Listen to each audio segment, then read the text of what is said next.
High, welcome to my channel. आज मी बनवणार होते बाप्पासाठी मोदक. तर सगळ्यात आधी एका पॅनमध्ये दूध टाकलं. दुधाला चांगली उकळी येऊन दिली. चांगली उकळी आल्यावर त्यात साखर टाकून घेतली.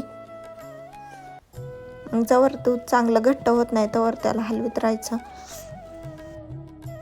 मी आज ना माझा ट्रायपॉड तुटलेला म्हणून शिवच्या पप्पांना मोबाईल धरायला सांगितला.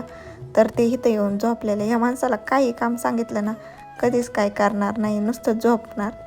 मी ना आज डब्यावर फोन ठेवून व्हिडिओ काढला.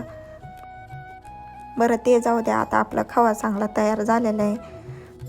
मग गॅस बंद करून खवा गार व्हायला ठेवला. थोड्या वेळाने त्यात थोडं तूप टाकलं. आपला खवा चांगला गार झाला मग मी मोदक करायला घेतले. मी 5-6 मोदक तसेच केले. मग वाटलं थोडा कलर टाका. मग थोडा कलर टाकला आणि बाकीचे मोदक पिवळ्या रंगाचे केले आणि सगळ्यात आधी बाप्पाला दिले.